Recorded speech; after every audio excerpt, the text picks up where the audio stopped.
Feeling the love for Supertramp in Canada on this Sonic Obsession.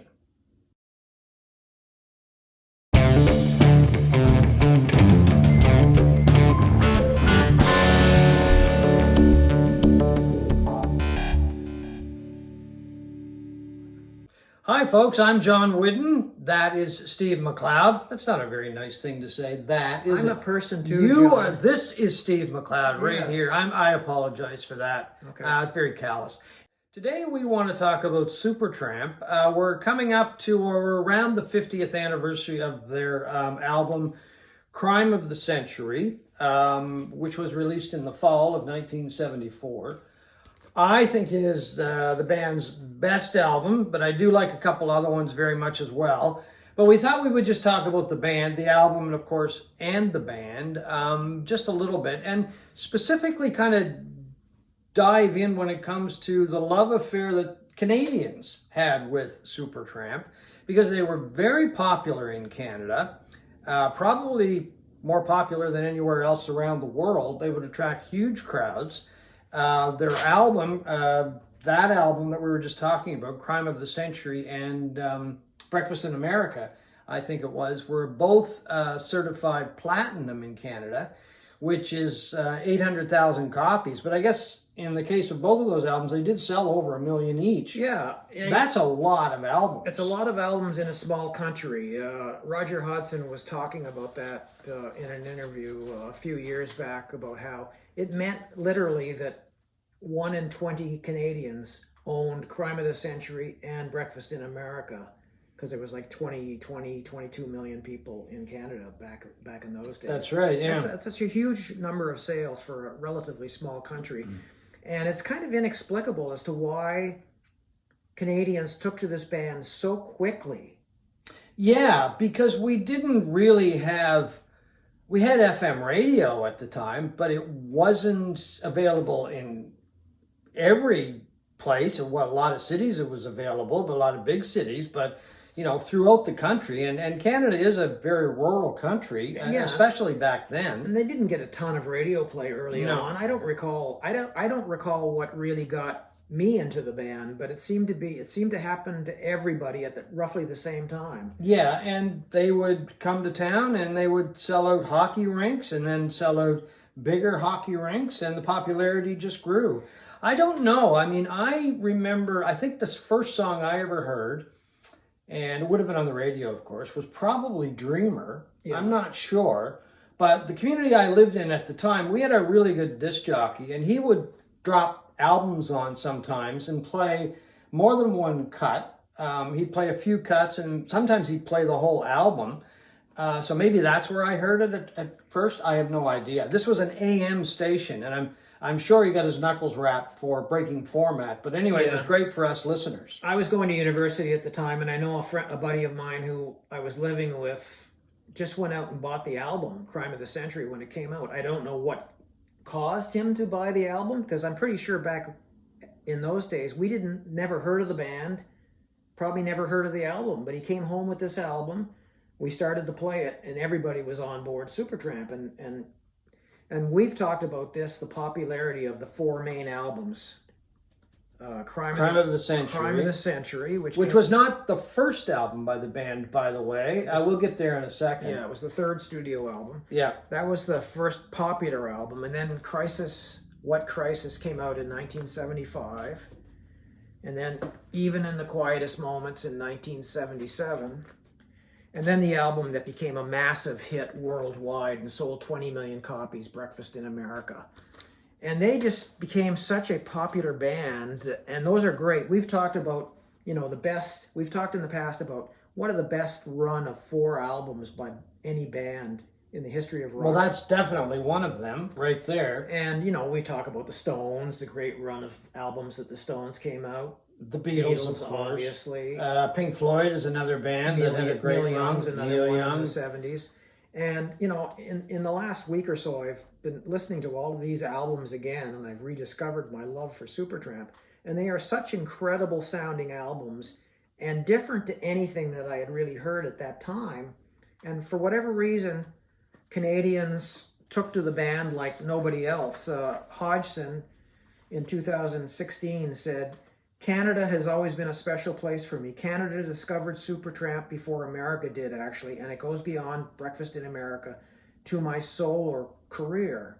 He tells a story in this interview about being on tour during the Crime of the Century tour, being in the States and playing in Nashville, and the band was out on the street giving away tickets to get people to come to the show. And the next night, they flew to Montreal and played in a sold-out Montreal Forum, 18,000 people. And that's the way that's remarkable. That's the way it was in Canada. They toured a lot.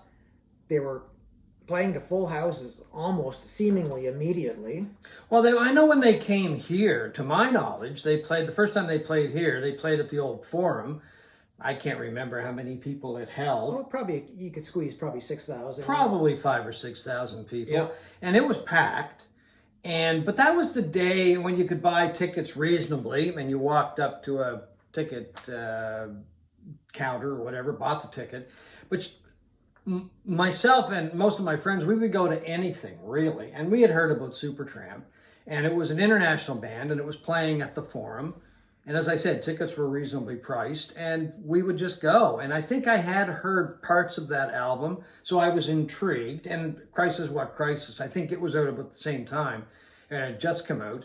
So we were intrigued by this band, and we loved them. I mean, and I went to see them 2 or 3 times after that. Yeah, you know, and they later moved into the Metro Center, which is a newer, bigger arena, 10,000, and they would sell that out for Supertramp and other bands as well. And that brings us to a dark moment in the relationship Supertramp had with Canada, and that takes us to July of 79.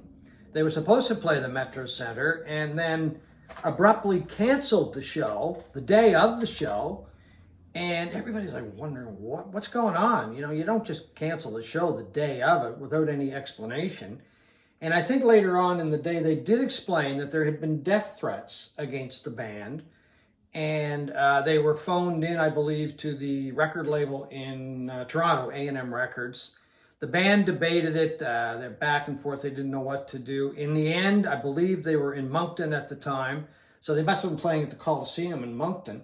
Yeah. And they decided that just to be safe that they would cancel the show. I mean, they did come back, but it's one of those things that, I mean, I was hyped up for the show. I know a lot of people that I was working with. I was working in radio at the time. We were all hyped up for the show. It was going to be like a little convoy going to the concert because they were very popular and everybody just loved the band, right? They were very good. They were very good, and they were different from anything. And they had 2 distinctive songwriters, Rick Davies and Roger Hodgson. And they had 2 distinctive voices. Rick's voice was more conventionally rock-oriented, and Hodgson had this high soaring falsetto like John Anderson of Yes or something. Yeah. And they both wrote tremendous songs. Hodgson's probably were a little more melodic sounding, I guess, than Davies. And for whatever reason, it just clicked with fans, especially in this country.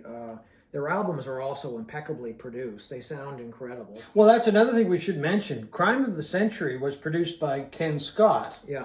And Ken Scott was an engineer at Abbey Road who, if my memory serves me correct, worked a lot with the Beatles and a lot of other groups during that whole Abbey Road when it was really, really busy. I mean, yeah. I mean, he was a very, very good producer or engineer and then producer, that's for sure.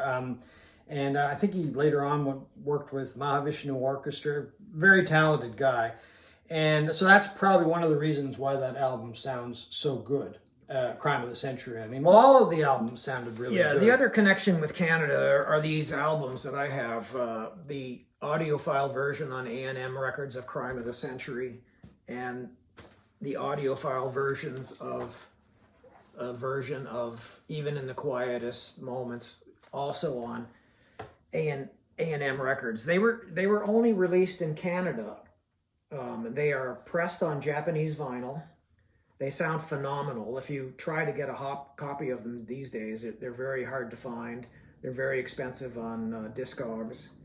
And the question is, why were they only released in Canada in these versions? They weren't available anywhere else. And I'm going to guess that it's because they were so popular. Yeah, they knew that they had a built-in market, Yeah. so they probably figured, let's just make, I don't know how many they would have pressed, but we'll press some and hopefully they'll be all bought by Canadians. And they're incredible sounding records, among the best sounding rock records I have in my collection. So. And just before I forget, we had mentioned earlier about the Crime of the Century not being the first album. There were 2 Supertramp albums that came out before that.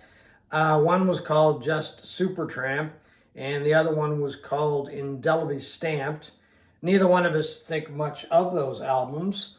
I listened to them years ago, and I didn't even see a connection between those 2 albums and Crime of the Century. Excuse me, it sounded like a different band. Yeah, really. I mean, they totally changed their sound. There were guys that came in and out of the band after that period to the classic lineup with Hodgson, Davies, Dougie Thompson on bass, John Hallowell on mainly sax. He did play some other wind instruments, I think, and Bob C. Benberg on drums. Yeah. But in some of the credits, he was called Bob Siedenberg.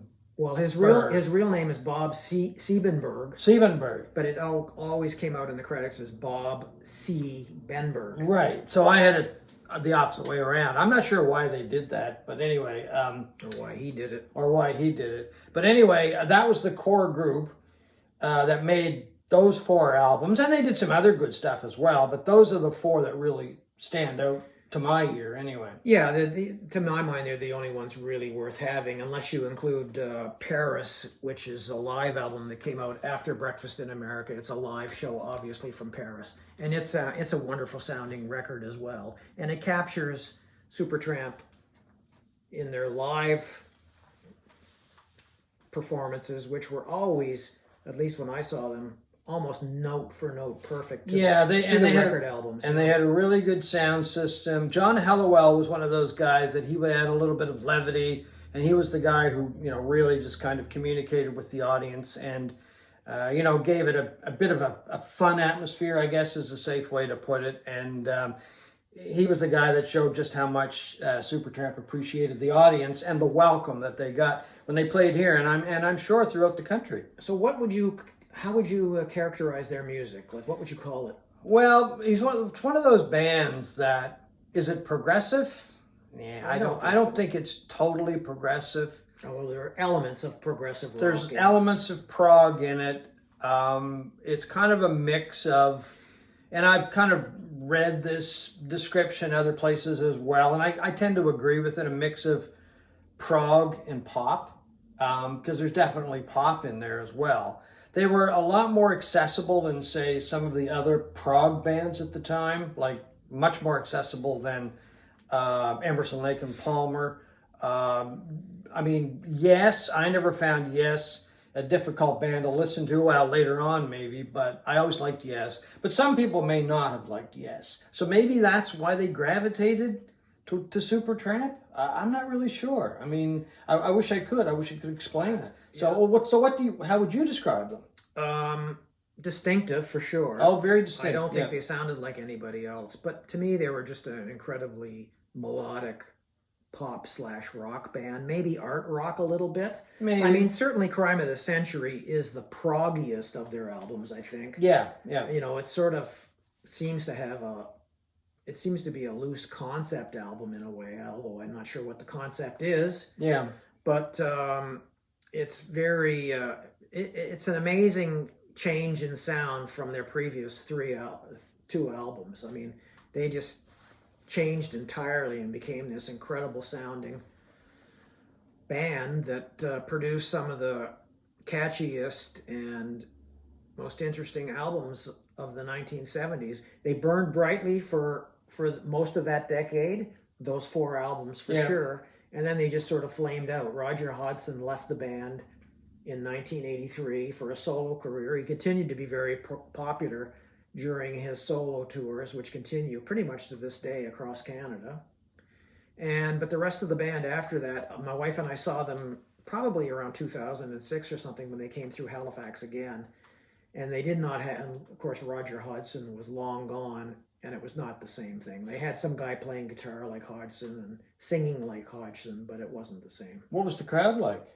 I would say they probably had 5,000 or 6,000 people. Oh, that's not bad. That's not bad. It was an enjoyable night, but it wasn't 1975 at the Halifax Forum. Yeah, well, I mean, that's the problem. A lot of bands have that time period where they're very popular. They're selling a lot of records. They're selling out halls, and then they just fade away. They did do an album that David Gilmour guested on, the Brother Where You Bound, and that might be safe to say that was a bit more proggy, but it just didn't work. I never heard it. Yeah, it wasn't Gilmour's finest work on that track. Let's put it that way. It's okay, but it's not the Dave Gilmour that we've come to expect. That's for sure. Yeah, I just lost interest after Famous Last Words, and that was it for me. So, just out of curiosity, I don't know the answer to this. Ken Scott, did he produce Crisis What Crisis? Co-produced with Supertramp. With Supertramp. Yeah, and then he fell off the radar, didn't he? I believe. Yeah, Even in the Quietest Moments was produced by Supertramp. Yeah, I thought they just kind of took over. And I suspect that's the same. Breakfast in America. Breakfast in America. I don't know. I'm going to look at it. Okay, folks, those are our thoughts on Supertramp, a band that became very popular in Canada before anywhere else and stayed very popular in Canada for a number of years.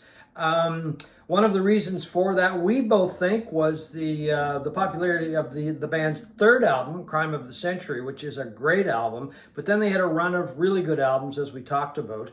But one of the things that we would like is some feedback. If you have any thoughts, any memories on the band, and why you think they were so popular in Canada compared to the rest of the world. That's not to say they weren't, but right here they had a very devoted and huge audience. So early in their career, in the career of the band. So anyway, thank you for watching this Sonic Obsession.